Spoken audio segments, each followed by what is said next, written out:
الله وبركاته.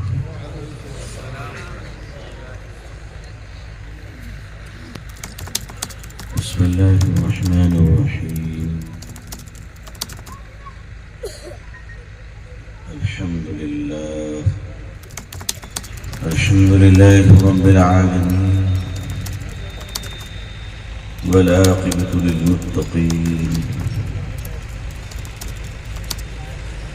والصلاة على رسوله محمد وعلى آله وأصحابه أجمعين.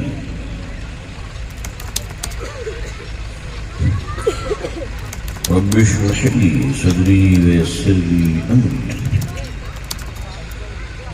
واحلل عقدة من لساني يفقهوا قولي. رب يسر ولا تعسر وتمم الخير. ربي زدني علما، ربي زدني علما، اللهم ربي زدني علما والحقني بالصالحين.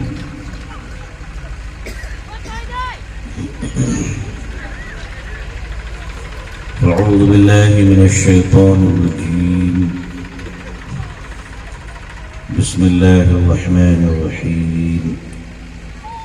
وعباد الرحمن الذين يمشون على الأرض هونا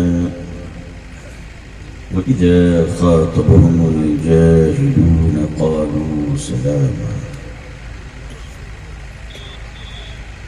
صدق الله العظيم وصدق رسوله النبي الأمي الكريم. اللهم صل على سيدنا محمد وعطرته بعدد كل معلوم لك. اللهم صل على سيدنا محمد عبدك ورسولك وعلى المؤمنين والمؤمنات والمسلمين والمسلمات. حضرات علماء کرام، بزرگان محترم، نوجوانان اسلام، عزیزان گرامی، پردہ نشین خواتین امت اسلامیہ،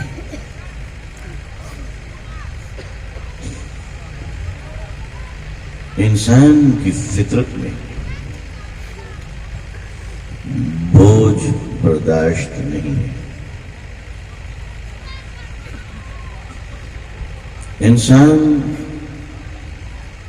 بوجھ کو نہ برداشت کرتا ہے نہ قبول کرتا ہے.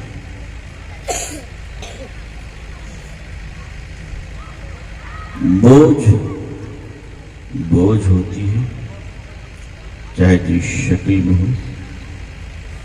نمک کی بوری کا بوجھ ہو یا سونے اور چاندی کے اینٹ کا بوجھ ہو، انسان بوجھ برداشت نہیں کر پاتا ہے. بوجھ اپنوں کا ہو یا غیروں کا، بوجھ تو بوجھ ہے. روئی کا بوجھ ہو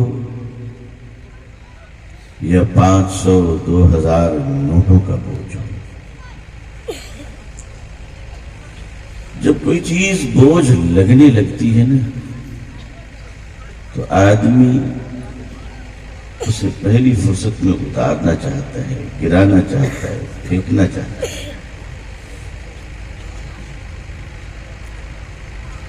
میرے بزرگوں، اگر آپ بوجھ بنیں گے تو اتار دیے جائیں گے، ضرورت بنیں گے تو دلوں میں بسائے جائیں گے.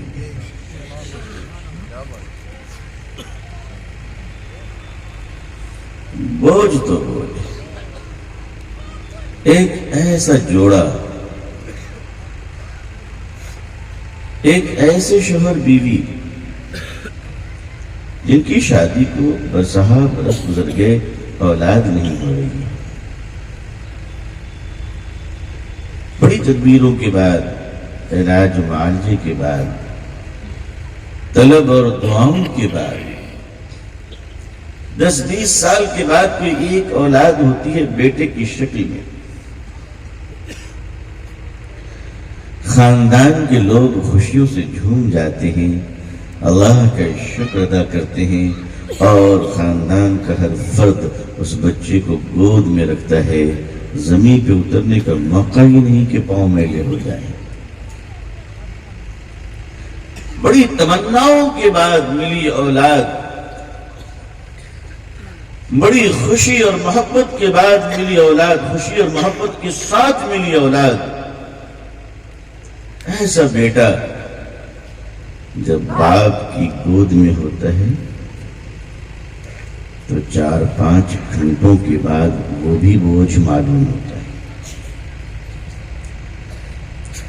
اور ایسی اکلوتی اولاد جب باپ کے ہاتھوں کو بوجھ معلوم ہونے لگے تو باپ اس بچے کو اتار دیا کرتا ہے۔ اولاد جب بوجھ لگے تو ماں اتار دیتی ہے، اولاد بوجھ بن جائے ماں باپ اتار دیتے ہیں۔ اگر سماج پر بوجھ بنو گے ایک دن سماج تمہیں اتار دے گی۔ مجھے معاف کرنا، اگر ملت کے کاندھوں پہ بوجھ بنو گے تو ایک دن ملت بھی اتار دے گی۔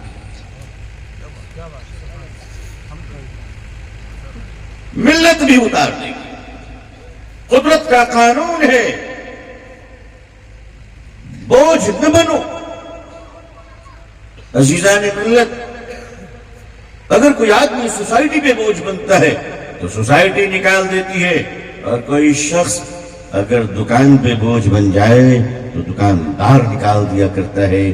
کوئی اگر ملازمت میں بوجھ بن جائے تو اسے ہی تو سسپینڈ کیا جاتا ہے۔ ضرورتیں بن کر ذرا ایک بار تو دیکھ لیجیے، ایک شخص ہے جو دن رات مسلمانوں کو گالیاں دیتا ہے، جو مسلمانوں سے نفرت کرتا ہے، ہمارا ہندو بھائی ہے، دیکھنا نہیں چاہتا۔ اللہ نہ کرے اس کو کوئی ایسی بیماری ہو جائے، اللہ نہ کرے۔ اللہ تعالیٰ مسلمان بھائیوں کو، ہندو بھائیوں کو، سب کو اچھا رکھے، آمین۔ لیکن اس ہندو بھائی جو مسلمان کو بالکل دیکھنا نہیں چاہتا، اللہ نہ کرے اسے کوئی ایسی بیماری ہو جائے جس کا علاج دنیا کے ڈاکٹر نہ کر سکیں، اور تمام ڈاکٹر کہیں بھائی اب تو جا، جو کھانا ہے کھا لے، جو پینا ہے پی لے، اور جانے کی تیاری کر۔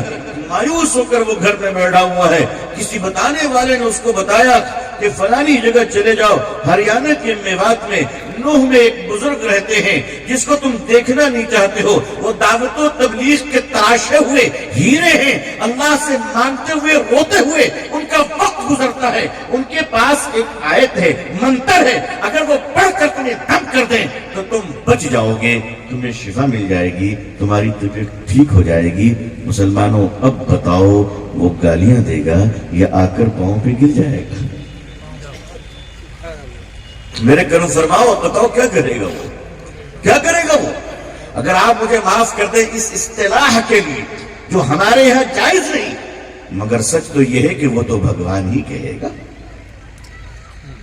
وہ تو بھگوان ہی کہے گا، چونکہ ہمارے یہاں اس کی کوئی گنجائش نہیں ہے، ہم اس اصطلاح کو تسلیم نہیں کرتے۔ کیوں؟ اس لیے کہ ایک خدا کے سوا نہ کسی کو ہم جانتے ہیں نہ کسی کو مانتے ہیں۔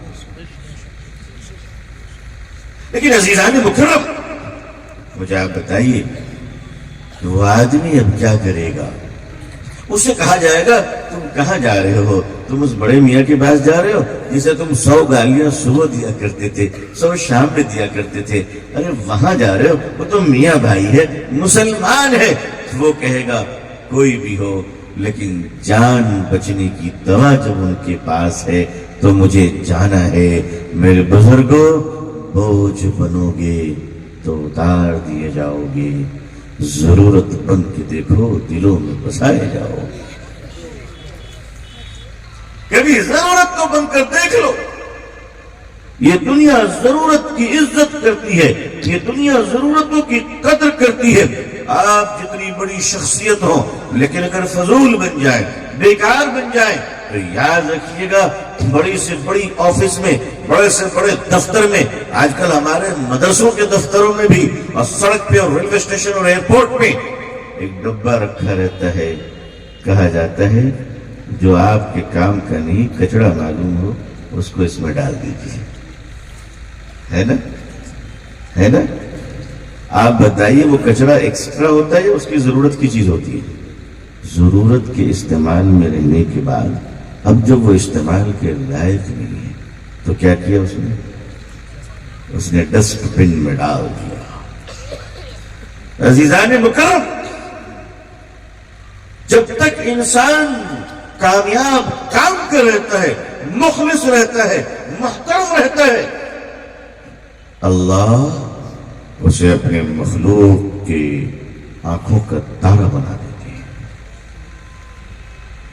لیکن جب انسان ملت فروشی کرتا ہے، ضمیر فروشی کرتا ہے، دین فروشی کرتا ہے، اللہ کے دین کو ادھر بیچے یا ادھر بیچے، یاد رکھ لینا اللہ کا یہ دین اللہ کو بہت محبوب ہے۔ نبی کریم صلی اللہ علیہ وسلم کا مرتبہ اتنا اونچا کہ اللہ فرماتے خبردار میرے محبوب کے سامنے اگر کسی نے اونچی آواز میں بات کی تو ایمان سلب کر دوں گا۔ احترام و مقام و منصب کا اور محبوبیت کا یہ عالم ہے کہ اللہ فرماتے ہیں کہ میرے محبوب کی آواز پر اپنی آواز کو اونچی مت کرنا ورنہ ایمان سلب کر لوں گا۔ لیکن جب بات دین کی تبلیغ کی آتی ہے، جب بات دین کی اشاعت کی آتی ہے، جب بات تحفظ دین کی آتی ہے تو اللہ کا وہی لاڈلا محبوب اور آخری نبی حضرت محمد رسول اللہ صلی اللہ علیہ وسلم طائف میں تشریف لے جاتے ہیں، طائف کے وادیوں میں دعوت کلمہ دیتے ہیں۔ ریئیکشن اور رد عمل میں طائف کے لوگ پتھر برساتے ہیں، جسم زخمی ہوتا ہے۔ پوچھا اللہ یہ کیا ہو رہا ہے؟ آواز آئی میرے محبوب میرے دین کا سوال ہے، برداشت کر لیجیے۔ اللہ کے دین کے خاطر انبیاء علیہ السلام کے سروں پہ آریاں چلی ہیں، اللہ کے دین کے خاطر اللہ کے نبی کو آگ میں ڈالا گیا، اللہ کے دین کے خاطر نبی آخر الزمان صلی اللہ علیہ وسلم کو اتنا ستایا گیا کہ سارے انبیاء اتنا کبھی نہیں ستایا گیا۔ عزیزان ملت، اگر اس دین کو تم بیچو گے، اگر اس دین کے ساتھ غداری کرو گے، اگر اس دین کے ساتھ بغاوت کرو گے تو تم چاہے کوئی بھی ہو بے نام و نشان کر دی جاؤ گے، مٹا دیے جاؤ گے۔ عزیزان ملت، یہ جو وشال دیش اللہ نے ہمیں بھارت دیا ہے، اللہ تعالیٰ نے ہم لوگوں کو یوں ہی کہیں پیدا نہیں ہو رہے تھے اس لیے یہاں پیدا کر دیا، ایسا نہیں ہے۔ اللہ تبارک و تعالیٰ کے تمام کام بڑی پلاننگ، حکمت اور تدبیروں کے ساتھ ہوا کرتا ہے۔ اللہ تبارک و تعالیٰ جلد باز یہ کسی کام کو بیکار نہیں فرماتا۔ اللہ کی قدرت قادر ہے، اللہ تعالیٰ ہمیں چاہتے تو مدینہ منورہ میں پیدا فرما دیتے۔ اچھا بتائیے، ہم لوگوں نے درخواست دی تھی کہ اللہ مجھے ہریانہ میں بھیجنا، آپ لوگوں نے دیا تھا جی؟ کسی نے درخواست دی تھی اللہ کے پاس؟ نہیں۔ یہ فیصلہ کس کا ہے؟ یہ اللہ کا فیصلہ ہے کہ اللہ نے ہمیں ہندوستان میں پیدا فرمایا۔ یہ بات ذہن میں رکھیے گا کہ اللہ نے یہ عظیم الشان ملک ہمیں عطا فرمایا ہے، یہ اتنا بڑا وشال دیش، اسی لیے تو اللہ نے عطا فرمایا ہے کہ اپنے دیش اور اپنے ملک کی اتنی عزت کرنا کہ سنا مسلمانوں، اس ملک سے لوگوں کے الگ الگ رشتے ہوں گے، کسی کا رشتہ آرٹ اور ڈرائنگ کا ہوگا، کسی کا رشتہ پینٹنگ اور سجاوٹ کا ہوگا، کسی کا رشتہ پیٹرول بیچنے کا ہوگا، کسی کا رشتہ دیش بھکتی کے نام پر مسالہ بیچنے کا ہوگا، کسی کا رشتہ کوکر صابن تیل بیچنے کا ہوگا، لیکن میرے بزرگوں، ہمارا رشتہ اس ملک سے یہ ہے کہ دنیا نے اس ملک کو پینٹنگ اور ڈرائنگ سے سجایا ہے، وہ ہم مسلمان ہیں جس نے سرزمین ہند کو اپنے سجدوں سے سجایا ہے۔ اس لیے ایک بڑا گہرا رشتہ اس ملک سے مسلمانوں کے لیے جائز نہیں ہے کہ وہ اس ملک پر بوجھ بنے۔ حالات کا جائزہ لیجئے، ضرور لیجئے، 100 بار لیجئے، مگر یاد رکھیے گا کہ تمام حالات کے پیچھے ایک مدر ریزن ہوا کرتی ہے، ایک بنیادی وجہ ہوتی ہے۔ اس وجہ کو سمجھے بغیر آدمی کبھی بھی کسی بات کے نتیجے تک نہیں پہنچ سکتا۔ مثلا شہر میں لیمپ پوسٹ کے لائٹ کے نیچے ایک بڑھیا چکر لگا رہی تھی۔ ہمارے بھارت میں لوگوں میں ہمدردیاں بہت ہوتی ہیں، بلا وجہ بھی اگر ہائی وے میں آپ رک کر نیچے 3 بار دیکھیں تو 3-4 لوگ تو رکی جائیں گے۔ وہ کہتے ہیں آپ کیا ریسرچ کر رہے ہیں؟ 20-25 لوگ جب جمع ہو جائے تو آپ کہیں کہ نہیں میں تو یوں ہی رکا تھا، طبیعت ذرا تھکی ہوئی تھی تو ذرا کثرت کر رہا تھا، اس کے بعد لیکن جلدی نکل جائیے کیونکہ پھر اس کے بعد ہو سکتا ہے کہ ریپیئرنگ کا سلسلہ شروع ہو جائے۔ ایک بڑھیا لیمپ پوسٹ کے لائٹ کے نیچے چکر لگا رہی تھی۔ ہمدردی ہمارے یہاں ہے۔ ایک نوجوان نے کہا بڑی بھی کیا بات ہے، سب خیریت تو ہے؟ کہا بیٹا کیا بتاؤں، بیٹی کی شادی کے لیے، بیٹی کی شادی میں دینے کے لیے ہیرے کی انگوٹھی بنوائی تھی، وہ گر گئی، ڈھونڈ رہی ہے۔ ارے بہت بڑا مسئلہ ہے۔ وہ بھی بیچارہ چکر لگانے لگا، گھومنے لگا، ڈھونڈ رہا ہے۔ خیر بہرحال ایک اچھا خاصا مجمع ہو گیا، 40-50 لوگ گھوم رہے تھے مگر مل نہیں رہی انگوٹھی۔ تو کسی درد دل والے نے پوچھ لیا بڑی می بتائیے گری کہاں پہ؟ کہ ہم لوگ سب مل کے وہیں پہ ڈھونڈے۔ کہا انگوٹھی گری کہا؟ کہا گری تو گھر پہ۔ کہا پھر اللہ کی بندی یہاں کیوں ڈھونڈ رہی ہے؟ کہا وہاں تو لائٹ نہیں ہے نا، یہاں لائٹ ہے۔ میرے بزرگوں، آپ کے اس امت کے، اس مسلمانوں کے ہندوستان میں مسائل اور تنزلی کی بنیادی وجہ کچھ اور ہے، حل کچھ اور ڈھونڈا جا رہا ہے۔ حل کی طرف چلیں۔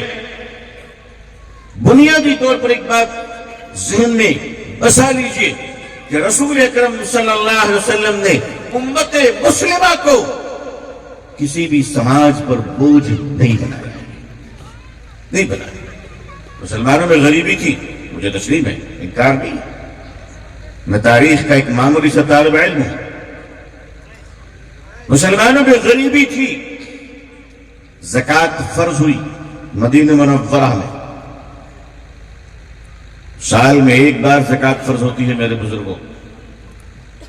مدینہ منورہ میں زکوٰۃ فرض ہوئی۔ زکوٰۃ کی فرضیت سے قبل مدینہ منورہ کے اندر اور آس پاس غربت تھی، غریبی تھی، لوگ پریشان حال تھے۔ زکوٰۃ فرض ہوئی، نبی کریم صلی اللہ علیہ وسلم نے زکوٰۃ کو جمع کروایا، اور جمع کر آپ نے اپنے دور میں اپنے ہاتھوں سے زکوٰۃ کو تقسیم کر مستحقین کو عملی طور پر لوگوں کو بتا دیا کہ مستحقین کون ہے۔ دوسری زکوٰۃ وصولنے کی نوبت نہیں آئی تھی، کیونکہ ایک زکوٰۃ کے بعد دوسری زکوٰۃ وصولنے کے لیے 11.5 مہینوں کا وقت چاہیے، 1 سال کا وقفہ چاہیے۔ 8 مہینے کے اندر مدینے کے مسلمانوں کی غریبی ختم ہو گئی، صرف 8 مہینے۔ زکوٰۃ کی تقسیم، نظام تقسیم کو اس طرح رائج کیا گیا کہ 8 مہینے میں غریبی ختم ہو گئی۔ اور جب مسلمانوں کی اپنی غریبی ختم ہو جاتی ہے تو مسلمان دیش میں رہنے والے دوسرے غریبوں کی غریبی ختم کرتا ہے۔ مسلمان پھر ملک کے کام آتا ہے، مسلمان پھر انسانیت کے کام آتا ہے۔ لیکن آج حال یہ ہے کہ 75 سالوں سے کروڑوں روپے زکاتیں نکل رہی ہیں، اس کے باوجود ہر چوتھا مسلمان یا تو غریب ہے یا بھکاری۔ حساب کیجئے، مسائل میں بتا رہا ہوں، اس پر توجہ ڈالیں ہم۔ یہ وشال ملک، یہ عظیم ملک، یہ 20 کروڑ مسلمان، آخر ایک بڑی تعداد جو اللہ نے ہمیں عطا فرمایا، اس کے ذریعے ہم وہ انقلاب لا سکتے ہیں جس انقلاب میں محبت ہوگی، خیر ہوگا، پیار ہوگا۔ میرے بزرگوں اور دوستوں، اس دنیا کے سب سے بہترین پودے کا نام محبت ہے، اس دنیا کے سب سے قیمتی پودے کا نام محبت ہے، اور محبت کا پودا زمین پر نہیں انسان کے دلوں میں اگا کرتا ہے۔ آخر وہ پودے کہاں چلے گئے؟ آخر وہ تمنائیں کہاں چلی گئی؟ مسلمانوں کو اپنے آپ کو پہلے تقسیم کرنا پڑے گا کہ مسلمانوں کی کوالٹی کیا ہے۔ پہلے کوالٹی ڈیوائیڈ کر لیجئے، پھر آگے چلتے ہیں۔ کوالٹی، اس دنیا میں 2 طریقے کی مکھیاں ہوتی ہیں عمومی طور پر۔ مکھیوں کے اقسام تو بہت ہیں، لیکن عمومی طور پر 2 قسم کی مکھیاں ہوتی ہیں، ایک وہ جو غلاظت پہ بیٹھتی ہے، اور دوسری وہ جو شہد جمع کرنے کے لیے پھولوں پہ بیٹھتی ہے نا؟ ایک پھولوں پہ بیٹھنے والی اور دوسری غلاظت پہ بیٹھنے والی۔ دونوں مکھیاں اس سماج میں رہتی ہیں۔ غلاظت پہ بیٹھنے والی غلاظت پہ بیٹھتی ہے، گندے نالیوں پہ بیٹھتی ہے، بدبو اور سڑان پہ بیٹھ جاتی ہے، مگر شہد کی مکھیاں گندگیوں کے اوپر سے پرواز تو کرتی ہے، گندگیوں پہ بیٹھتی نہیں ہے۔ شہد کی مکھیاں گندے نالیوں پر سے پرواز تو کرتی ہے، مگر گندے نالیوں پہ اترتی نہیں ہے۔ شہد کی مکھیاں بدبودار اور سڑان کے اوپر سے اڑتی تو ہے، مگر اسے ٹچ نہیں کرتی ہے۔ اس کے نشاں اور ہوتے ہیں، اس کی منزل اور ہوتی ہے، اس کا نشہ اور ہوتا ہے، اس کی ذمہ داری اور ہوتی ہے۔ وہ اپنی ریسپانسبلٹی کے طور پر سینکڑوں میل کا سفر کر ایک پھول پہ بیٹھ کے اس کا رس چوس کر میٹھا شہد بناتا ہے، اور اللہ کے حکم پر اللہ کی مخلوق کے لیے اسے سپلائی کرتا ہے۔ عزیزان ملت، اس دنیا میں انسان تو سبھی ہے، مگر کچھ انسان ہے جو لالچ کی وجہ سے سود پر بیٹھتا ہے، کچھ انسان ہے جو حرص کی وجہ سے شراب کے بوتلوں پر بیٹھتا ہے، کچھ انسان ہے جو لالچ میں دین کے معلومات ہونے کے باوجود، دینداری کا زوم ہونے کے باوجود، وہ حرص و لالچ کا ایسا متوالا اور ایسا متلاشی ہوتا ہے کہ بکتے بکتے اسے احساس مردانگی ختم ہو جاتی ہے، اور نکاح کے نام پر وہ اپنے بیوی کے باپ کے ہاتھ پر بھی بکنے کو تیار ہو جاتا ہے۔ اور یہ جہیز کے دلدادہ انٹرنیشنل فقیروں کی تعداد جب بڑھتی ہے تو عزیزان ملت، پھر ایسے معاشرے میں کہ جو اپنی عورتوں کی عزت نہ کرے، سماج کی عزت نہ کرے، ایمانداری نہ کرے، سچ نہ بولے، آدمی کو آدمی نہ سمجھے، محبت کے چراغ کو روشن نہ کرے، سماج کو خوشبودار نہ بنائے، ایسا انسان ان مکھیوں کی طرح ہے جس کی فطرت میں صرف غلاظت پر ہی بیٹھنا ہے۔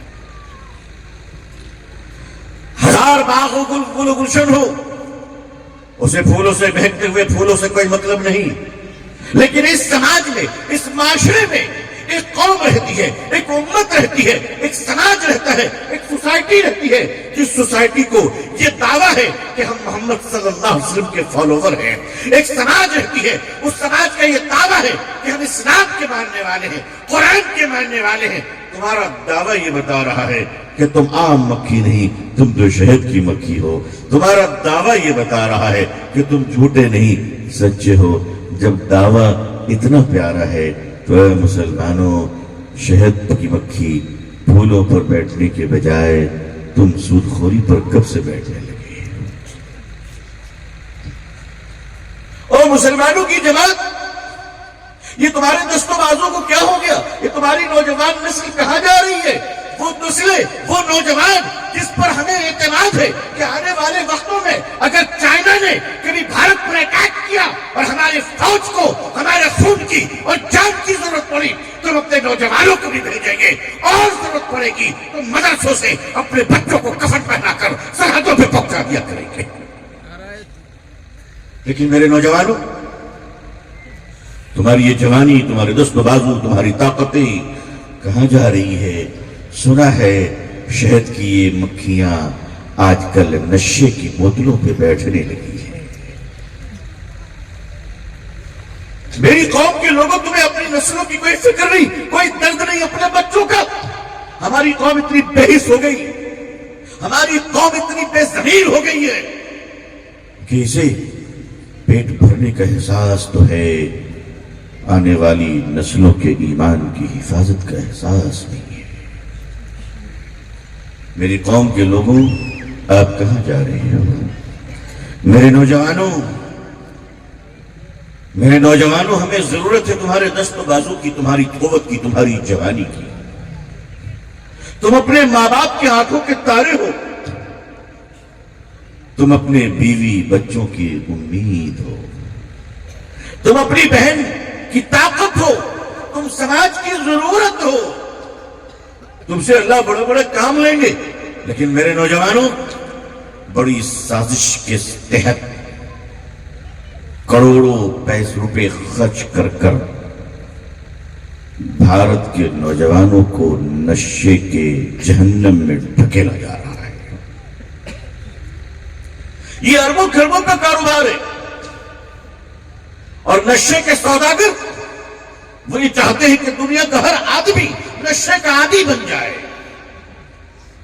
ایسے سماج میں مسلمانوں، آپ کی ذمہ داریاں اور بڑھ جاتی ہے جب دنیا نوجوانوں کو نشے میں ڈال رہی ہوتی ہے تو آپ اپنے محبوب اور مقدس ہاتھوں سے پکڑ پکڑ کر انہیں اپنے سینے سے لگا کر محبت کی طرف بلا رہے ہوتے ہیں۔ ہمارا پورا سماج، ہماری پوری نوجوان پیڑھی، اس کے ساتھ ساتھ مسلم بیٹیوں کا کیا حال ہو رہا ہے؟ ہماری بیٹیاں کہاں چلی جا رہی ہے؟ مسلمانوں، اگر تمہارے استبل سے کوئی تمہاری بھینس کھول لے تو تم رات اور دن ایک کر دو گے۔ اگر تمہیں معلوم ہو جائے کہ آج تمہارے استبل سے کوئی بھینس کھولنے والا ہے تو پوری رات تم لاٹھی لے کر بیٹھ جاؤ گے۔ اور میری قوم کے حساس لوگوں اور میرے بزرگوں اور دل رکھنے والوں، تمہارے استبل میں اگر بھینس لے جائے تو تم کوہراٹ مچا دیتے ہو۔ آج تمہارے گود سے تمہاری بیٹیاں اٹھائی جا رہی ہیں، اور پھر بھی تم باجرے کی روٹی دیسی گھی میں ڈبو ڈبو کر کھا رہے ہو۔ تم کب جاگو گے؟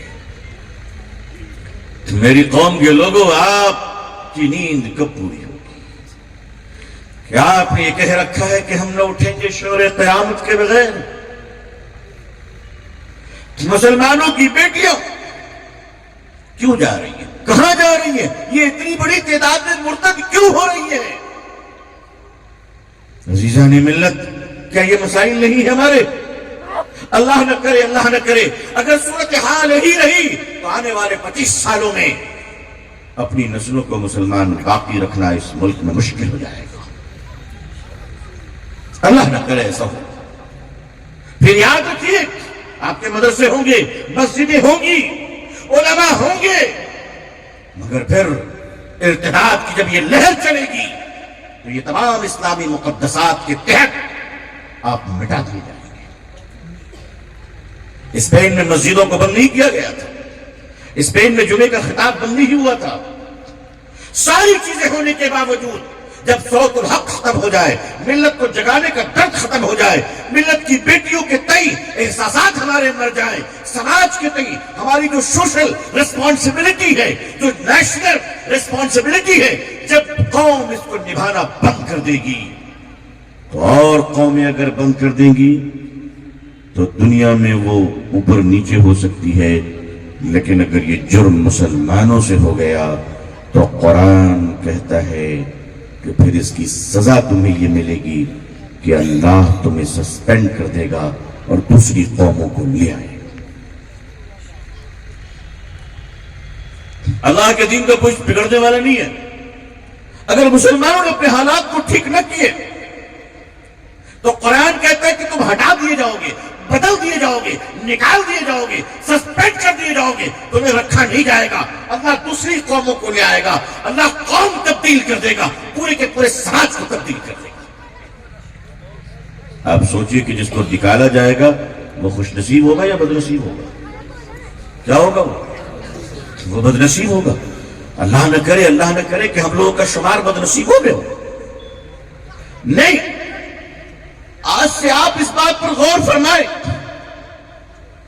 کہ مسلم بیٹیوں کو بچایا کیسے جائے۔ عزیزان ملت، بچایا کیسے جائے، اس کو سمجھنے سے پہلے ایک بات اور سمجھ لیں۔ ہم لوگ جب باتیں کرتے ہیں نا تو ہم آزادی سے پہلے کی تاریخ اپنی بیان کرتے ہیں، آزادی کے بعد کی ہماری کوئی تاریخ ہی نہیں۔ شیروانی اور بریانی اور مشاعرے تالی کے بعد کے علاوہ ہماری کوئی تاریخ ہے تو بتائیے۔ تو اللہ جزائے خیر دے کہ مدارس اسلامیہ نے ہمارے دین اور ایمان کی حفاظت کسی حد تک بلکہ بڑے پیمانے پہ کی ہے۔ آج اس کے بھی جائزہ لینے کی ضرورت ہے ہمارے علماء کو کہ کوالٹی ڈکلائن کی طرف کیوں جا رہا ہے۔ آزادی سے پہلے ہماری جتنی تاریخ تھی میں سرسری طور پر اس کا جائزہ لیتا ہوں۔ سرسری طور پر اس ملک نے حضرت شیخ الاسلام کو دیکھا، جنہیں حضرت مدنی کہتے ہیں علیہ الرحمہ۔ اس ملک نے دیکھا، بالکل سچ ہے، وہ بہادر تھے، جرأت مند تھے، ان کا کردار، ان کے کردار پہ کروڑوں کو بھروسہ تھا۔ لیکن ایک بات بتاؤں، شیخ مدنی کی تاریخ کو سمجھنے سے پہلے ان کی ماں کی طرف دیکھنا ہوگا کہ ماں کتنی عظیم تھی۔ ماں عظیم تھی تو وقت کا شیخ الاسلام تیار ہو گیا۔ ماں عظیم تھی تو اس ملک کو حجت الاسلام مل گیا۔ ماں عظیم تھی تو اس ملک کو شیخ الہند ملے۔ ماں عظیم تھی تو اس ملک کو مولانا آزاد ملے۔ رامپور کی اماں بھی عظیم تھی تو علی برادران ملے۔ ماں عظیم تھی تو مولانا حفظ الرحمان سرحازی ملے۔ آزادی کے بعد سے ہم لوگوں نے اگر سب سے زیادہ کسی کو نیگلیکٹ کیا ہے اور کسی پر ظلم کیا ہے تو اپنی بیٹیوں پہ کیا ہے۔ پوری جرأت اور ذمہ داری کے ساتھ کہہ رہا ہوں، کینسر کے پیشنٹ کو میں بخار کی دوا نہیں دیا کرتا۔ جو بات ہے وہ سامنے آئے گی، چاہے کسی کا دماغ ہل جائے یا دستار ہل جائے۔ میں سہلانے کے لیے نہیں بیٹھا ہوں۔ مائیں جب عظیم تھی تو اولاد عظیم ہوا کرتی تھی۔ مائیں جب عظیم تھی تو ماؤں نے اولاد دیے۔ حضرت مولانا الیاس کاندھلوی علیہ الرحمہ، مجتہد، مجدد، بانی تبلیغ، ذرا کبھی ان کی ماں کو دیکھ لو کہ ماں کیسی تھی، ماں کیسی تھی۔ ارے وہ ماں عظیم تھی جس کے گود میں مولانا الیاس جیسا اللہ نے مجتہد کو تیار کیا۔ لوگ امام بخاری کہتے ہیں، امام بخاری، امام بخاری، ذرا ماں کو تو دیکھ لو کہ ماں کیسی تھی۔ امام بخاری جب پیدا ہوتے ہیں تو دونوں آنکھوں سے اندھے اور نابینا پیدا ہوتے ہیں۔ ارے وہ ماں تھی جو سجدے میں گر گئی اور کہنے لگی، میرے مولا، میں نے بیٹا تجھ سے مانگا ہے، آنکھ والا، اندھا نہیں، کیونکہ مجھے اپنے بیٹے سے اپنے لیے روٹی نہیں کموانا ہے بلکہ تیرے مصطفیٰ کے دین کا کام کروانا ہے۔ اس وقت تک سجدے سے سر نہ اٹھاؤں گی جب تک کہ میرے بیٹے کی آنکھوں میں تو نور عطا نہیں فرمائے گا۔ وہ ماں تھی۔ لوگوں، کارخانہ بند کر کے بوتل ڈھونڈ رہے ہو، ارے جس کی فیکٹری بند، مال بند، بولو، فیکٹری بند، مال بند، کہا کیوں؟ کا کارخانہ بند ہے۔ جب فیکٹری بند ہو جائے گی، شوگر میلے اللہ نہ کرے بند ہو، اور شوگر کے پیشنٹ اللہ کرے ٹھیک ہو جائے، آمین۔ لیکن اگر شوگر مل بند ہو گئی تو کسان ہزاروں ٹرک گنا لے کر کیا کریں گے؟ یوٹیلائزیشن کیا ہے اس کی؟ مائیں کارخانہ فیکٹری ہے جہاں سے انسان تیار ہوتا ہے۔ اسلام نے ماؤں کو عظیم بنایا، کیوں جانتے ہیں؟ اس لیے کہ اسلام اس وقت دنیا میں جو بڑی کمپٹیشن ہمارے ساتھ ہے وہ حلال و حرام کا ہے۔ اسلام حلال کا کنسپٹ لے کر چلتا ہے اور دنیا شیطانی طاقتیں حرام کو انجیکٹ کرنا چاہتی ہے۔ قرآن کریم کے اندر نماز، روزے، حج کے مسائل سے زیادہ مسائل اگر کوئی بیان کیے گئے ہیں تو وہ اس دواجی زندگی کے مسائل بیان کیے گئے ہیں۔ یہ مسائل اس لیے بیان کیے گئے کہ پورے سماج اور سوسائٹی کی بنیاد جو ہے وہ حلال رشتے پہ ہے. اگر رشتہ حلال نہیں ہے تو پوری سماج، پوری سوسائٹی تباہ ہو جائے گی. پوری سوسائٹی تباہ ہو جائے گی. اس لیے ماں بننے کے لیے شادی کی ضرورت نہیں ہے، باپ بننے کے لیے شادی کی ضرورت نہیں ہے. اولاد کے حلالی بننے کے لیے ماں باپ کے نکاح کی ضرورت ہے. حلالی.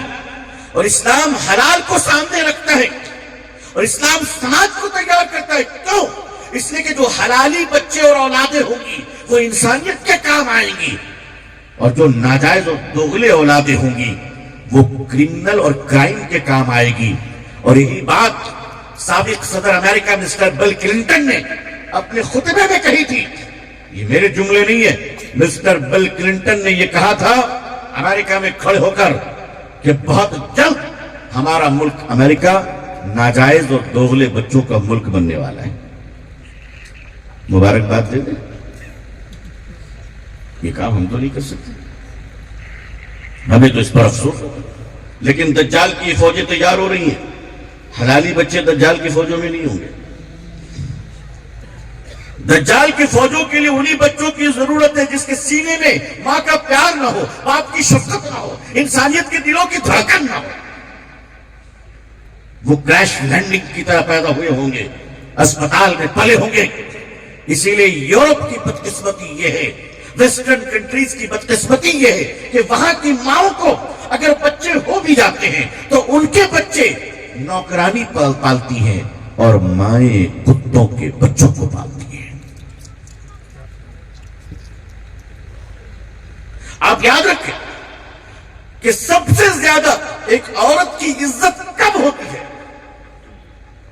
جب اس کو نکاح کے ذریعے دلہن بنایا جاتا ہے. اس روئے زمین پر اس کی یہ پہلی عزت ہے. اس لیے کہ کائنات کی پہلی عورت حضرت حوا ماں نہیں بنائی گئی بلکہ پہلے بیوی بنائی گئی. عورت پہلے ماں نہیں بنی. سب سے پہلا رشتہ اس کائنات کے ماں باپ اور اولاد کا نہیں بلکہ میاں اور بیوی کا ہے. حضرت آدم علیہ السلام اور حضرت حوا کا یہ پہلا رشتہ ہے میاں بیوی کا. اور رشتوں کے ذریعے سے اللہ بتا رہے حلال پر چلو اور پھر اپنی ماں کو عظیم بناؤ. جب مائیں عظیم بنے گی تو ان کے گود میں پرورش پانے والا بچہ عظیم بنے گا. جب بچہ عظیم بنے گا تو خیر کا انقلاب آئے گا، اللہ کی رحمتیں وجود میں آئیں گی. آپ کتنا بھی ڈگری ہولڈر بنا دیں اور کتنا بھی قابل بنا دیں، اگر عظیم ماں کی گود میں پرورش نہیں پائے ہیں تو اخیر وقت تک صلاحیتوں کے باوجود عیب تو باقی رہی جائے. یہ رہی جائے اپنی ماں کو. اور ماں کہاں سے تیار ہوتی ہے؟ بیٹیوں سے. اب بیٹیوں کو عظیم کیسے بنایا جائے؟ اس پوری دنیا میں کوشش کی جا رہی ہے کہ تمام قوموں کی بیٹیاں، توجہ فرمائیے، کوشش کیا ہو رہی ہے؟ آپ کے ساتھ چیلنجز کیا ہے؟ آپ سے مقابلہ کیا ہے اس وقت؟ تمام قوموں کی بیٹیوں کو آوارہ لوگوں نے ماڈلنگ کے نام پر، ایڈورٹائزمنٹ کے نام پر، آرٹس کلچر کے نام پر، آزادی نسواں، فریڈم آف ویمن کے نام پر، ویمن امپاورمنٹ کے نام پر، نہ جانے کس کس نام سے عورتوں کو اس طرح تباہ کیا ہے. اتنا تباہ کیا کہ حوا کی بیٹی عورت کے جسم سے کپڑے اتار کر اسے برہنہ سمندر کے کنارے پہ لٹا دیا. اور اسلام نے اپنی بیٹیوں کو نقاب اور پردے کا حکم دیا. اور یاد رکھیے گا یہ پردے کا حکم اللہ کا ہے. اللہ نہ کرے اگر ساری دنیا کے مرد اندھے ہو جائیں تو بھی یہ پردے کا حکم باقی رہے گا. اللہ نہ کرے اگر دنیا کے سارے مرد اندھے ہو جائیں پھر بھی یہ پردے کا حکم باقی رہے گا. اس لیے کہ یہ حکم کسی عالم کا نہیں بلکہ اللہ کا ہے. پردہ اور بے پردگی نبی کریم صلی اللہ علیہ وسلم کا ارشاد ہے. آپ نے واضح لفظوں میں فرمایا قرب قیامت کے تعلق سے جو اشارات آئے ہیں باب الفتن میں اور دیگر کتابوں میں احادیث کی، اس سے یہ پتہ چلتا ہے اور احادیث کے مفہوم اور مطالب سے یہ معلوم ہوتا ہے کہ قیامت جتنی قریب آئے گی اس کی علامات جب ظاہر ہوتے چلے جائیں گے تو اس میں ایک علامت یہ ہوگی کہ جانور عزت دار ہو جائیں گے. اور انسانوں کی عزت گھٹ جائے گی. جانور انسانوں کی طرح رہیں گے اور انسان جانور کی طرح رہے گا. اور بعض جگہ ہے کہ جانور انسانوں سے بات کرے گا. آج آپ سچ بتائیے, کتوں کو جو اسٹیٹس ملی ہوئی ہے اس سے دیکھ کر دل بیٹھتا نہیں ہے. کیا اسٹیٹس ہے کتوں کی. مسٹر جارج بش جب پریزیڈنٹ تھے امریکہ کے, تو وہ لاس اینجلس آئے ہوئے تھے. جیسے ہی ہوائی جہاز سے اترے تو سارے انسان کھڑے ہوئے تھے, مگر کس کی ہمت. ایک کتا آگے بڑھا, دو ٹانگ سے کھڑا ہوا, کس دیا, کہا مسٹر پریزیڈنٹ تو اسی لائق ہے. کتے نے اس کو چما دیا. پھر صدر اس لائق بنے کے نیچے آ سکے. آج کل جو وی وی آئی پی حضرات کہیں پہنچتے ہیں تو وہ انسانوں کی چیکنگ پر کافی نہیں جب تک کہ کتے نہ چیک کر لیں. تو ابھی کتے ڈیسائیڈ کرتے ہیں کہ ان کو آنا ہے کہ نہیں آنا ہے. کون ڈیسائیڈ کرتا ہے جی؟ کتے صاحب یہ ڈیسائیڈ کرتے ہیں ان کو آنا ہے کہ نہیں آنا ہے.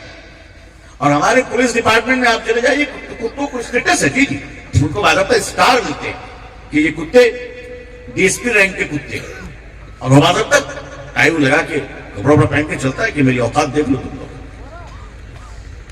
اور وہ کتے چلتے ہیں, انسان اس کے پیچھے پیچھے چلتا ہے. انسان اس کے پیچھے چلتا ہے. اگر بڑی گاڑیوں میں آپ چلے جائیں, انسان کی عزت دیکھیے کہ اگر ڈرائیور ہیں, مالک گاڑی ڈرائیو کر رہا ہو تو ایک سیٹ پر مالک بیٹھیں گے, آگے کی ایک سیٹ پر کتا بیٹھے گا, ڈرائیور بیچارہ پیچھے بیٹھے گا. یہ کتے کی حیثیت ہے. اور انسان کی حیثیت کیا ہو گئی؟ پوری دنیا کے سمندر کے کناروں کو انہوں نے انسان کی بیٹیوں سے بھر دیا ہے, جن کو برہنہ کر دیا گیا ہے. اسلام نے کہا کہ عورتوں کو ڈھانپ کر رکھو. دنیا نے کہا کہ مسلمان یہ اپنی عورتوں پر ظلم کر رہے ہیں, ان کو آزادی نہیں دے رہے ہیں, عورت کو آزادی ملنی چاہیے. میں بھی کہتا ہوں کہ ہاں پنجرے میں بند کبوتر کو آزادی ملنی چاہیے, لیکن دروازہ کھولنے والا اگر بلی ہو تو بہتر ہے اندر ہی رہنا چاہیے. یہ دروازے پہ بلی بیٹھے, یہ جو دنیا والے چیخ رہے ہیں نا عورتوں کو آزادی دو, یہ عورت کی آزادی کے نعرے نہیں لگا رہے ہیں, یہ عورتوں تک پہنچنے کی آزادی کے نعرے لگا رہے ہیں. یہ چاہتے ہیں کہ دنیا کی ہر عورت تک ہم پہنچ جائیں. عزیزان ملت, ہماری عورتوں کو آپ سماج میں پورے طور پر وہ حقوق دیجئے جو اس کو اسلام نے دیا ہے. آپ کو اپنی طرف سے دینے کی کوئی ضرورت نہیں. سب سے پہلے مسلمانوں, یہ ملک تڑپ رہا ہے. اس ملک میں 1000 سالوں سے بیٹیوں پہ ظلم ہوئے ہیں. اس ملک میں ہمیشہ عورتوں کو دبایا گیا. اسی سماج کی غلط پرتھا ہے جو تمہارے اندر بھی آ گئی. تم اسلام کے طریقے کو ظاہر کیوں نہیں کرتے دنیا کے سامنے کہ اسلام نے بیٹیوں کو کیا مقام دیا ہے؟ شادیاں اتنی مشکل کیوں ہوتی چلی جا رہی ہیں؟ کیا اس میوات میں جہیز کے خلاف کھڑے ہونے کی قدرت اور طاقت ہمارے پورے سماج میں نہیں ہے؟ میوات کے لوگ تو بڑے مضبوط ہوتے ہیں ماشاءاللہ, یہ تو بڑے طاقتور ہوتے ہیں. پہاڑ ہل جائے مگر یہ نہ ہلے. ارے پوری دنیا میں دعوت و تبلیغ کا ڈنکا آپ نے بجایا ہے, یہ صحرا تو آپ کو جاتا ہے ماشاءاللہ.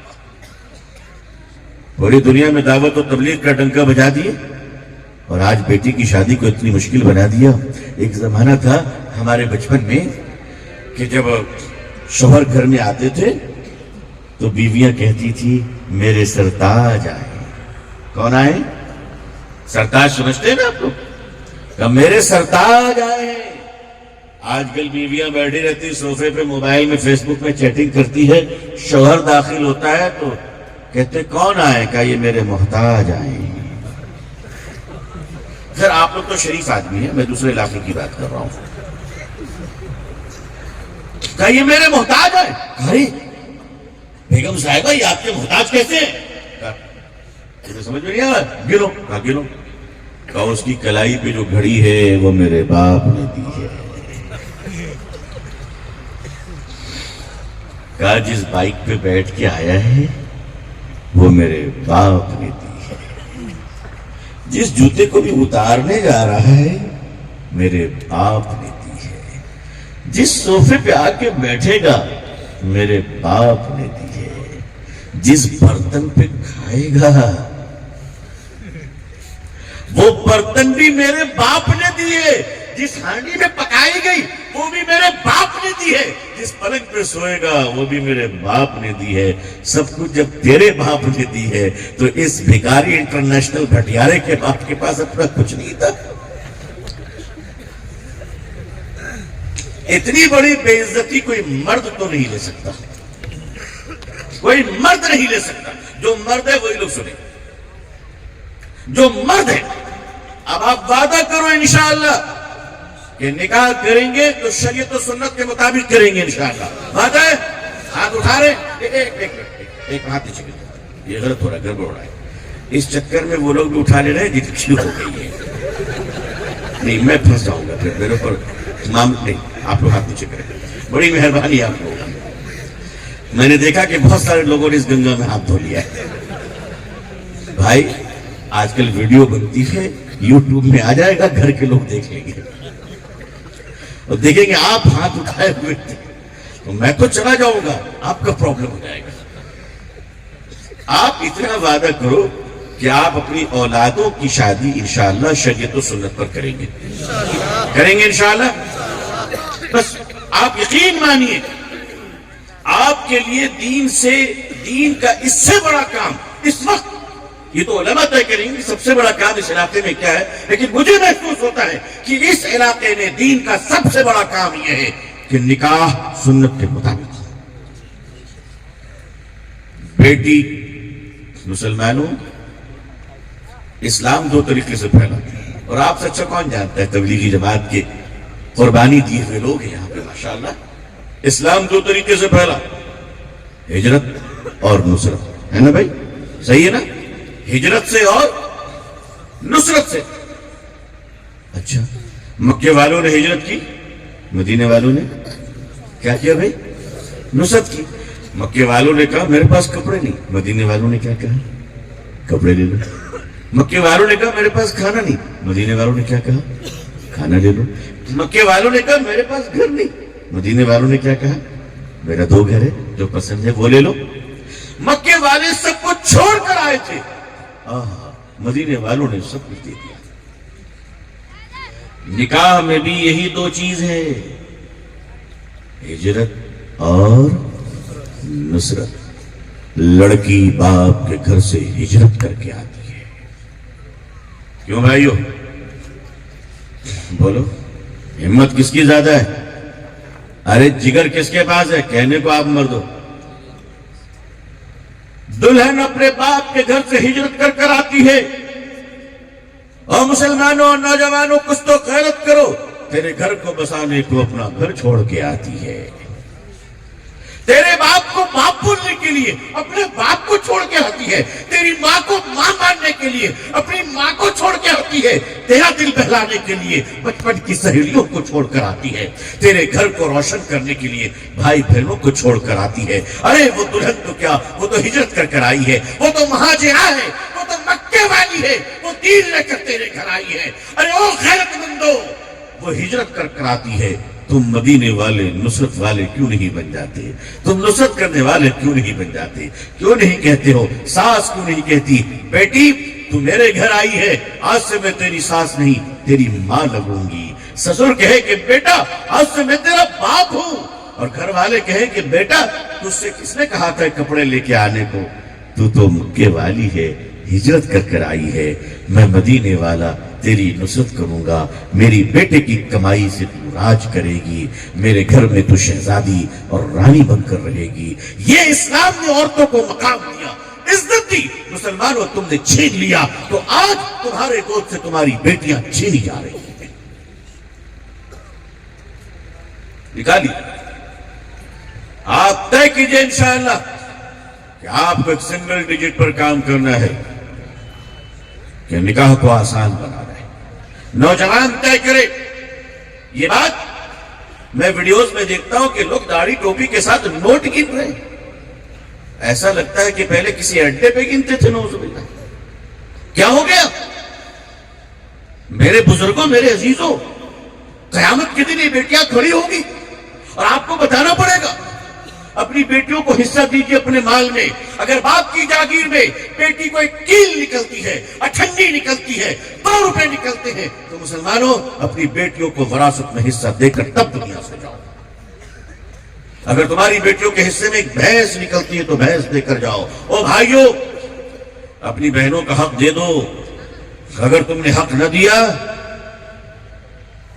تو نمازی، تہجد گزار، دیندار، حج اور عمرہ کے باوجود مرو گے تو ڈکیت بن کر مرو گے. میں پہلے سنتا تھا کہ بے ایمانی کر کے لوگ جہنم میں جاتے ہیں. آج کل دیکھتا ہوں لوگ بے ایمانی کر کے سیدھا عمرے میں جاتے ہیں.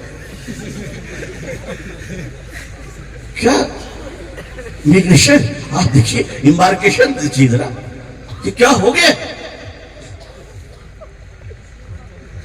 یہاں مسلمان مار کیوں کھا رہا ہے؟ حالانکہ کیریکٹر مسلمانوں جیسے نہیں ہے، لیکن پھر بھی پٹ کیوں رہا ہے مسلمان؟ اس لیے پٹ رہا ہے کہ راشن کارڈ میں کیا نام ہے؟ مسلمان. مار کھا رہا ہے. ووٹر آئی ڈی میں کیا نام ہے؟ مسلمان. مار کھا رہا ہے. آدھار کارڈ میں مسلمان، پین کارڈ میں مسلمان، پاسپورٹ میں مسلمان. تو ہندوستان میں اس لیے پٹ رہا ہے کہ سارے ڈاکومنٹ میں نام کیا ہے؟ مسلمان. اور قبر میں اس لیے پٹ رہا ہے کہ وہاں مسلمان ہے ہی نہیں. بات سمجھ رہے ہو؟ یہاں بھی مار کھایا، وہاں بھی مار کھایا. یہاں مارا اس لیے کہ تمہارے ڈاکومنٹ میں مسلمان، اور قبر میں فرشتے کہہ رہے ہیں یہاں بھی مار کھانا اس لیے کہ اعمال کا مسلمان ہے ہی نہیں. آئے ہائے، نہ ادھر کہہ رہے نہ ادھر کہہ رہے. ادھر بھی پٹ گئے ادھر بھی پٹ گئے. ادھر پٹے کے ڈاکومنٹ میں مسلمان تھے، ادھر پٹے کے جھوٹ بولتے تھے، ادھر پٹے کے بے ایمانی کرتے تھے. عزیزان ملت، اسی لیے کہتا ہوں کہ بخیل آدمی کی بڑی بدقسمتی یہ ہوتی ہے، بڑی بدنصیبی ہوتی ہے بخیل آدمی کی کہ جیتا ہے بھکاریوں کی طرح. بخیل آدمی کیسے جیتا ہے بتائیے؟ بخیل دنیا میں جیتا ہے بھکاریوں کی طرح، اور آخرت میں حساب دے گا مالداروں کی طرح. نہ ادھر کر آ رہا اور ادھر کر. ارے کھا پی کے یہاں سے گزار لیتے زندگی ٹھیک سے، آرام سے کم سے کم. اپنی سماج میں اپنی بیٹیوں کو اتنی عزت دیجیے کہ آپ کی بیٹی کہیں اور نہ جائیں، بلکہ دنیا کی اور بیٹیوں کو سمجھ میں آئے کہ ویمن رائٹس کیا چیز ہوتی ہے، مہیلاؤں کے ادھیکار کیا ہوتے ہیں، عورتوں کے حقوق کیا ہوتے ہیں. نبی کریم صلی اللہ علیہ وسلم کے سامنے جنگ کے میدان سے ایک لڑکی لائی گئی. حضرت بلال رضی اللہ تعالیٰ عنہ لے کر آئے. ظاہر ہے کہ جنگ کے میدان میں لڑ رہی تھی، مسلمانوں کی دشمن تھی، اس کے کپڑے بھی تو ادھر سے پھٹ گئے تھے. جب وہ آئی تو حضرت بلال سیدنا حضرت بلال رضی اللہ تعالیٰ عنہ نے فرمایا، یا رسول اللہ صلی اللہ علیہ وسلم، یہ لڑکی جنگ کے میدان سے پکڑی گئی ہے، مجرم ہے، پکڑ کے لایا ہوں، قیدی ہے ہماری، بتائیے اس کے ساتھ کیا سلوک کیا جائے. میرے آقا صلی اللہ علیہ وسلم نے اپنی چادر کو اتاری اور فرمایا، بلال میری بیٹی کے بدن پہ میری چادر رکھ دو. حضرت بلال فرماتے، یا رسول اللہ صلی اللہ علیہ وسلم، یہ لڑکی مسلمانوں کی نہیں ہے. میرے آقا فرماتے ہیں، بلال بیٹی بیٹی ہوتی ہے چاہے کسی کی بھی ہو، کسی کی. مسلمانوں، اس ملک میں آپ ضرورت مند کیسے بنیں گے، ضرورت کے لائق کیسے بنیں گے؟ اللہ نے آپ کو کوئی ذمہ داری دی ہے. اگر اس ملک میں کسی غریب کی بیٹی، چاہے وہ دلت سماج کی بیٹی ہو، ہمارے کسی بھی دھرم اور سماج کی بیٹی ہو، بھوک سے تڑپ رہی ہے اور 7 دن تک بھات بھات کہہ رہی ہے اور بھوک سے دم توڑ دیتی ہے اور مر جاتی ہے، لوگوں، ڈی ایم صاحب کہاں ہیں؟ ایس پی صاحب کہاں ہیں؟ فوڈ منسٹر صاحب کہاں ہیں؟ فوڈ آفیسر صاحب کہاں ہے؟ چھوڑو مسلمانوں، چھوڑو. قیامت کے دن تم سے صرف اتنا پوچھا جائے گا کہ جب وہ لڑکی بھوک سے مر رہی تھی کون کہاں تھا؟ چھوڑو مسلمانوں، تم بتاؤ کہ تم کہاں تھے، تم کہاں تھے. آج ہمارا ایک بھائی اس ہندوستان میں، کسی بھی ذات کا ہو، کسی بھی دھرم کا ہو، اپنی ماں کہ دیہانت کے بعد، ماں کے مر جانے کے بعد اس کے پاس پیسے نہیں کہ ایمبولینس لے سکے، ٹھیلا لے سکے، وہ ماں کی لاش کو کاندھے پر لے کر جا رہا ہے. ایک جوان بیٹا بوڑھی ماں کی لاش کو اٹھا کر روتا ہوا راستے پہ چل رہا ہے. اس وقت اسے کوئی دھرم نظر نہیں آئے گا، صرف اتنا نظر آئے گا کہ زمین پہ اکیلا میں بوجھ، وہ روتا ہوا جا رہا ہے. خدا تم سے پوچھے گا کون کہاں تھا وہ چھوڑو، یہ بتاؤ کہ مسلمانوں تم کہاں تھے؟ اس ملک پر احسان کیجیے، اس ملک میں رہنے والے لوگوں کے ساتھ بھلا کیجیے، اپنے مالوں کو اڑائیے مت، اللہ کیا ہے اس کا حساب دینا ہوگا۔ شادی کے نام پر اتنے بے آبرو نہ بن جائیے کہ شادی شرمندہ ہو جائے۔ عزیزان ملت، اس ملک میں بڑی ذمہ داری ہے۔ نوجوانوں، نشے کی دنیا سے باز آ جاؤ، تم توبہ کر لو۔ دیکھو میرے نوجوانوں، تم میرے ہو، میں حکومت سے ایک بار کہوں گا کہ گورنمنٹ آف انڈیا، بھارت سرکار نشے پر پابندی لگائے۔ سرکار سنے گی تو ٹھیک ہے، نہیں سنے گی تو بھی ٹھیک ہے، دوبارہ پھر ہم بولیں گے، نہیں سنے گی چھوڑ دیں گے، لیکن میری قوم کے لوگوں، میں تمہیں کیسے چھوڑوں گا؟ آج تمہیں بول کر جا رہا ہوں، نشے سے توبہ کر لو۔ تم نہیں مانو گے، میں پھر بولوں گا، تم نہیں مانو گے، میں پھر بولوں گا۔ ہاں سنو، پھر بھی نہیں مانو گے، میں تمہارے ہاتھ پکڑ لوں گا۔ اگر تم پھر بھی نہیں مانو گے، میں تمہیں اپنے سینے سے لگا لوں گا۔ اگر تم پھر بھی نہیں مانے، میں تمہیں چھوڑوں گا نہیں، تمہارے پاؤں پکڑ لوں گا، تمہارے پاؤں پکڑ لوں گا۔ ایسا آؤ، واپس آ جاؤ، لوٹ جاؤ۔ آئیے، آپ کو اللہ نے دولت دی ہے، آپ ایسے ادارے کھولیے۔ حضرت مولانا شیر احمد صاحب، حضرت مولانا شیر محمد صاحب امینی دامت برکاتہ نے ابھی بچیوں کا ایک اسکول کھولا ہے۔ میں آپ سب کو دعوت دیتا ہوں کہ آپ پورے ہندوستان کے لیے ایک مثال بنیے، اور نرسری سے لے کر +2 تک صرف لڑکیوں کے لیے ایسے اسکول کھولیے جس میں ڈے بورڈنگ ہو، صبح بچیاں جائیں تو شام میں واپس آئیں، دوپہر کا کھانا وہی، تربیت وہی، ٹیوشن کا کوئی چکر نہیں، گھر میں صرف سونے کے لیے آئے، موقع ہی نہیں ملے۔ اور سنیے، اور ویسے اسکول آپ کھولے جس کی تربیت مدینے جیسی ہو، تعلیم آکسفورڈ اور کیمبرج یونیورسٹی جیسی ہو، تربیت اعلیٰ سے اعلیٰ، تعلیم اعلیٰ سے اعلیٰ۔ جب آپ اپنی بیٹیوں کو 12 کی سرٹیفکیٹ دیجیے گا انشاءاللہ، تو اسی وقت آپ اپنی بیٹیوں کو ساتھ ساتھ حافظہ، قاریہ اور عالمہ کی بھی سرٹیفکیٹ دیجیے گا۔ پھر آپ کی بیٹیاں ڈاکٹر بنے گی انشاءاللہ، سماج کا سیوا کریں گی، اور جب وہ حافظہ اور قاریہ ہوں گی انشاءاللہ، تو آپریشن تھیٹر میں جانے سے پہلے وضو بنا کر 2 رکعت صلاۃ الحاجت پڑھ کر اللہ سے مانگے گی کہ میرے مولا، آپریشن تو میں کروں گی، شفا تو تو دے گا۔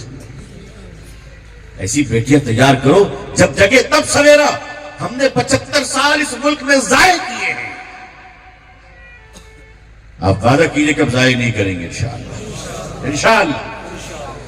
گھروں میں چھوٹے چھوٹے بچے موبائل سے کھیلتے ہیں، بیٹیاں موبائل میں کارٹون دیکھ رہی، بیٹا دیکھ رہا ہے، رات کے 11 بجے صبح اسکول جانا ہے، باپ آ کر کہتا بیٹا سو جا، صبح اسکول جانا ہے، ماں کہتی بیٹی سو جا، صبح اسکول جانا ہے۔ مسلمانوں، اپنے بچوں کی تربیت کرنا سیکھ لو کہ اولاد کے بچوں کے کان یہ سننے کو ترس گئے کہ ماں باپ کبھی یہ تو کہہ دے میرے بچوں جلدی سو جاؤ کہ صبح فجر کی نماز کے لیے جگنا ہے۔ اپنے احساسات کو پاکیزہ تو بنا لیجیے۔ یہ پوری امت اجتماعی قوتوں سے تیار ہوگی انشاءاللہ، ہم اور آپ مل کر تیار کریں، سماج تیار ہوگا۔ حضرت مولانا الیاس کاندھلوی رحمت اللہ علیہ کی قبر پر اللہ کی کروڑوں رحمتیں نازل ہوئی۔ میوات کے چند مزدوروں کو لے کر پوری دنیا میں دین کا انقلاب پیدا کر دیا۔ میوات کے لوگوں، تعلیم کے میدان میں آپ ایسا انقلاب پیدا کر دو کہ تبلیغ میں بھی آپ امام تھے، تعلیم میں بھی آپ امام بنو گے انشاءاللہ۔ تبلیغ میں بھی آپ امام ہو، بیٹیوں کی عزت کرنے میں بھی آپ امام بنو گے انشاءاللہ۔ نکاح کی مثالیں پیدا کر دو۔ اور ہاں، جو لوگ نہ مانے ان سے لڑنا نہیں ہے، ان سے جھگڑنا نہیں ہے، ان کے پاؤں پکڑ لینے، اپنے دستار کو ان کے پاؤں کو رکھ دینا۔ میرے بھائی، حضور کی سنت کے لیے صلی اللہ علیہ وسلم، تم سے لڑنے نہیں آئے ہو، حضور کی سنت کو بچانے آئے ہو۔ نبی کی سنت کو بچانے کے لیے دستار کیا چیز ہے، سر بھی قلم کر کے رکھنا ہو تو یہ کم ہے۔ اللہ سے دعا کیجئے کہ اللہ تعالیٰ پوری دنیا میں ہم سب کو اسلام کی عزت دیکھنا نصیب فرمائے، اقوام عالم اور اہل ہندوستان کے دلوں میں اللہ اسلام کے لیے، مسلمانوں کے لیے، ہم سب کے لیے جذبہ محبت، احترام و اکرام پیدا فرمائے۔ اللہ تعالی ہندوستان میں امن و شانتی عطا فرمائے۔ یہاں رہنے والے مسلمان بھائی، ہندو بھائی، سارے سماج، دھرم، بھاشا بولنے والے سارے لوگوں کے درمیان انسانی بنیاد پر اچھے رشتے اور اخلاق عطا فرمائے۔ اللہ تعالیٰ ہمیں اور آپ کو اور پوری امت مسلمہ کو، ہماری اور آپ کی آل و اولاد کو، قیامت تک آنے والے مسلمانوں کو عزت، عافیت، سلامتی، خیر، خوشحالی، صحت اور تندرستی کے ساتھ اسلام پر زندگی، ایمان پر خاتمہ نصیب فرمائے۔ آمین یا رب العالمین۔ اپنی دعاؤں میں آپ ہمیں یاد رکھیے گا۔ آخر دعوانا الحمدللہ رب العالمین، والسلام علیکم ورحمۃ اللہ وبرکاتہ۔